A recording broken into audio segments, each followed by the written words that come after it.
Hey everyone, it's Carissa from the NotSoBusyMom.com checking in with you on this Thursday evening, and we are here tonight to talk meal planning.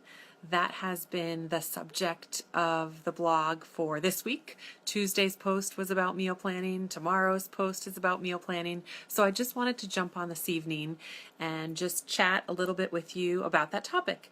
It's one of my favorites because I feel like it's a great way to save both time and money. And as we think about being not so busy, if there's certain routines and activities we can put into place that sort of make things a little bit easier, then I think we want to do those. So meal planning is one of those things that we can do to make that happen.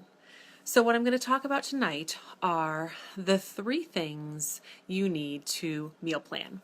And this is a little bit of a rehash from Tuesday's blog post, but I wanted to do it anyway with maybe a few visuals and we can just chat it out. If you're watching, say hello, chime in, ask a question. I'd love to hear from you. So the 3 things you need to meal plan. The first is your good old calendar. Why is the calendar important? Well, as you sit down before the next week begins or before whenever you choose to grocery shop and you're looking to meal plan, take a look at the calendar or the family calendar if you are a family, and peek and see, looking specifically at evenings, what are the evening activities that are going on? Are there sports games, music activities? Does someone have a meeting, etc., etc.? And as you look at what's going on in the evenings, that's going to do a couple of things for you. There might be something where you're out to dinner, so you know, okay, I don't need 7 meals, I need 6 meals. Maybe you're going to a friend's house. Okay, I don't need 6 meals, I need 5 meals. And so as you look at your calendar, you know, that's going to guide that. How many meals do I actually need to make? And the other thing, again, is what I was just mentioning, is you look at activities, that might help decide what type of meals. I mean, if you're not going to be around, or most of you are going to kind of be doing something, so there's a little bit of in and out, you might want a crock pot or a soup on the stove or something super simple that you can make and have ready. So just take a glance at that calendar and use that to then shape not only the number of meals that you need, but the types of meals. So number 1 was the calendar, and number 2 is a list of recipes, or maybe a master recipe list. Now, I do say master recipe list. I think this is something that you can work towards or start building right away. Really, you just need a place where you have recipes that you can access. So maybe that's a cookbook. I'm going to share one with you right now. Nothing fancy. This is hilarious. This is the Everything Quick Meals Cookbook. I picked this up at like Ocean State Job Lot or something like that. So actually I have a number of meals in here. Tonight we had, I can't find it right now, but it's chili mac. That's from here. A little ground beef or ground turkey and some elbow macaroni and tomatoes and peppers and all of that good stuff on the stovetop. So, you know, I could look in here for recipes. I could obviously go online. I'm going to link below 3 sites that I like to use for recipes. One of them is AndreaDecker.com. One is Skinny Taste, and the other is 100 Days of Real Food. And I feel like those sort of would give you a few different options as far as whether you are okay with processed foods, you like to eat mostly whole food, etc., etc. So that you have some options there. So you go to those sites, you pull out your cookbooks, and you find meals. And what I was saying about that master recipe list, which is what I have right here, dun, dun, dun, dun, dun, dun, dun. I'm actually not really showing the recipes, but is a list of meals that just do well in my family, that we eat, that we like, that are not too hard to make. So I have this running list, and these things are from cookbooks and various websites. And I've just started the list here. So when it comes time to sitting down and meal planning, I can consult this list.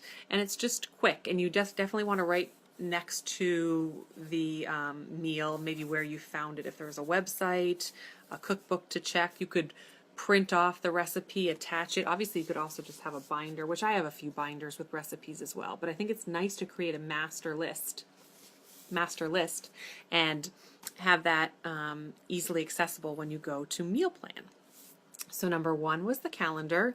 Number 2 are your recipes, whether in a master list or you grab them from the internet or you look in a cookbook. Number 3 is your grocery list.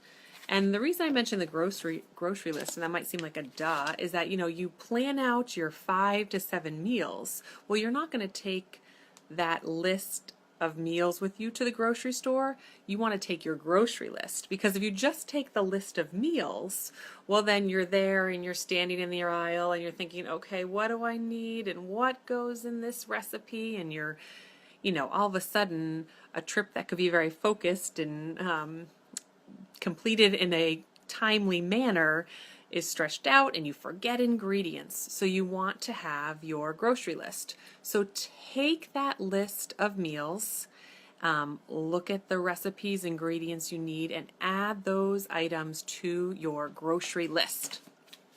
So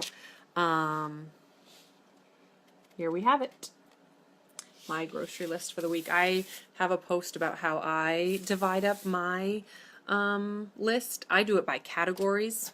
So that's just an option. You can do all sorts of lists. Do it however you feel like is best. But that's how I do it. I have categories: breakfast, lunch, dinner, veggies, fruit, drinks, snacks, and other.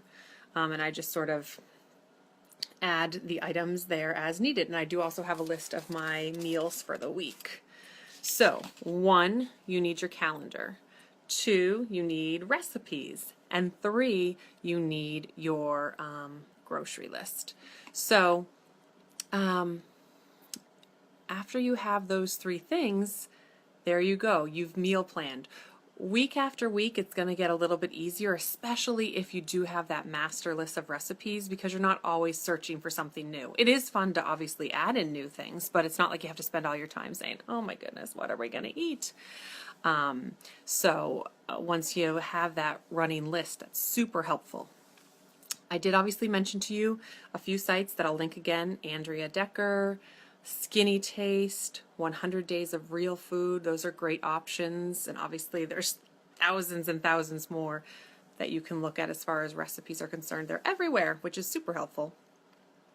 I did also want to mention a few other extra tips. Looking at my time here.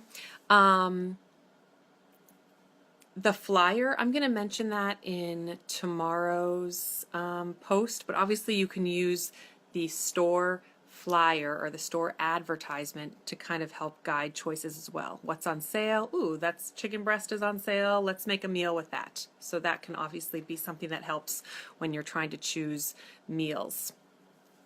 Also, thinking about coupons, it's just one more way to save money. So that's not so much about meal planning, but after you've meal planned and then you have your grocery list, check your flyers for coupons. The store that I like to go to has online coupons, which is super helpful. You can also think about doing some online shopping. I'm going to leave a link below to Peapod.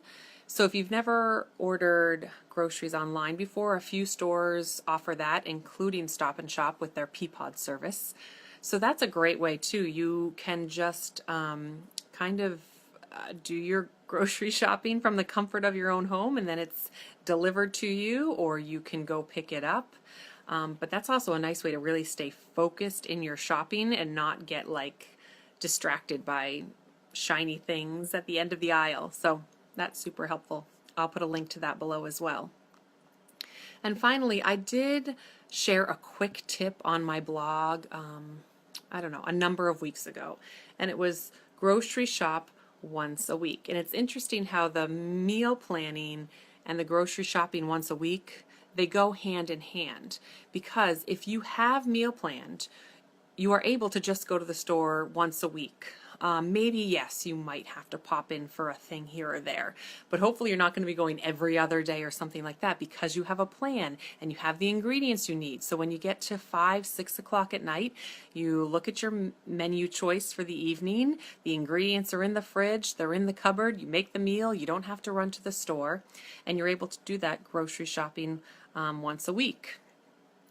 And I think it's a great way, again, just to save you time and money. They go hand in hand, meal planning and grocery shopping once a week.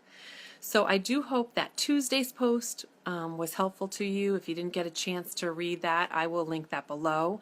I hope that tomorrow's post, which is going to be a few more meal planning tips, is of interest and help to you. Love to hear from you. If you didn't get to check this video live, then please leave a comment below sharing a meal planning tip. If you have a question, you can leave that as well.